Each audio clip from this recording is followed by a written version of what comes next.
welcome to the EP-Just Forum, European Union Philippines Justice Support Program. And without further ado, I would call on the team leader, Mr. Detlef Melis. Thank you, Ben. Magandang umaga, pakpati mula sa EP-Just. Good morning, everyone. What is the most fundamental right? Stupid question, of course, the right to life, of course. Therefore, we see it embedded everywhere, in every law, in every constitution, including the Philippine constitution, of course.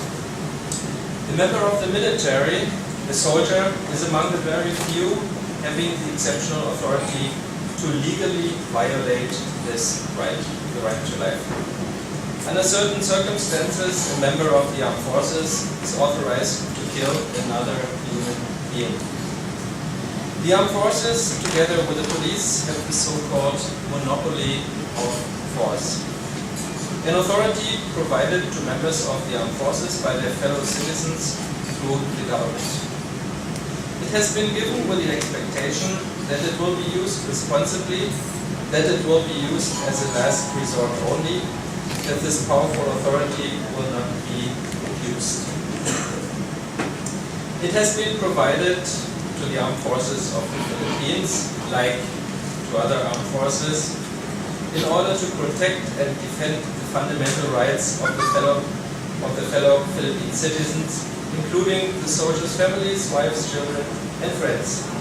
Their right to life, to liberty and freedom, their right to exercise their religion.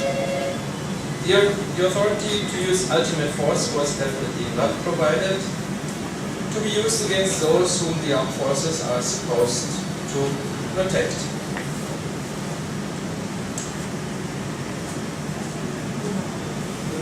Therefore, it is unfortunate if in the past high-ranking generals explain that soldiers are there to shoot, and if plain civilians are killed in this process, it is just too bad. Too bad if you kill your fellow citizens or plain civilians, those you are supposed to protect, those who trust in the armed forces. It's too bad. No, it's not too bad. It is unacceptable and unprofessional. It is a punishable crime and a most severe human rights violation. I do realize the dilemma and the challenges the armed forces of the Philippines are facing, and I do not envy you for that. While the regular task of an army consists of fighting an outside enemy, the armed forces of the Philippines are facing the problem of fighting Philippine citizens who turn against the state, not wearing uniforms, therefore not clearly identifiable. I will not advise if in the end this is something not better left to the police as the internal security force, but I'm sure that someday it will come to that.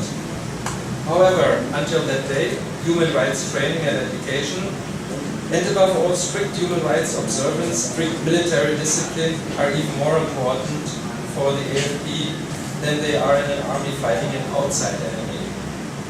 Military human rights abuses against its own citizens will, for good reason, at some point turn the citizens against the army and against the state. It will undermine the trust of the people in the system, which in the end will collapse and with it its armed forces. We have seen this in Europe more than once, so I know what I'm talking about. No one, almost no one I should say, wants to see this happen in the Philippines, but we have to face the fact that public trust in the military is not what it should be. Therefore, it is essential to raise, to address, to discuss and rediscuss these issues, these problems, and in the end, to eliminate them. This is what we will do today under the EP-Just umbrella. Thanks for being here. Maraming salamat.